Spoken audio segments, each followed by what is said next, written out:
JEE mains 2026 shift 1 में एक बहुत ही इम्पोर्टेंट और बहुत ही इंटरेस्टिंग क्वेश्चन पूछा गया था हाइपरबोला और इलिप्स को लेके।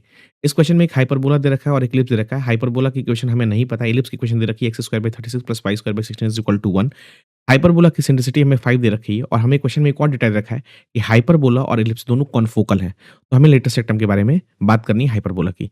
एक चीज़ मैं बताना चाहता हूँ इस क्वेश्चन को सॉल्व करने के लिए पहले, कि अगर तुम्हारे पास एक इलिप्स है x² / a² + y² / b² = 1 और तुम्हारे पास एक hyperbola x² / a² - y² / b² = 1 और अगर ये दोनों कर्व कॉन्फोकल हैं, तो बेसिकली तुम दोनों के फ़ोकस को इक्वेट करोगे और फिर वहाँ पे स्क्वेयरिंग करोगे, तो वहाँ से जो रिज़ल्ट आता है, वो तुम्हें डायरेक्टली बताने की कोशिश कर रहा हूँ।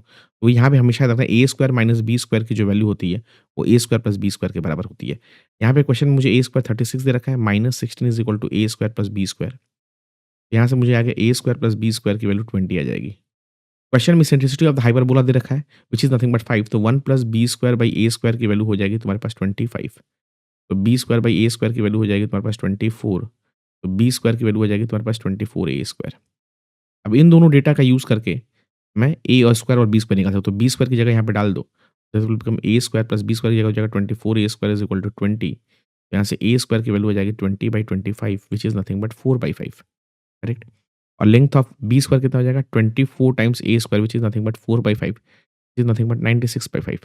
तुम्हें b² मिल गया, a मिल गया है, a² मिल गया, तो तुम्हें लेंथ ऑफ लेटेस्ट सेक्टम बारे में बात करना है, which is nothing but 2 times b² / a और 2 टाइम्स 96/5 और a की वैल्यू आ जाएगी तुम्हारी 2/√5 और इसको जब तुम सॉल्व करोगे तो ये बनेगा तुम्हारा 96√5 which is nothing but option A.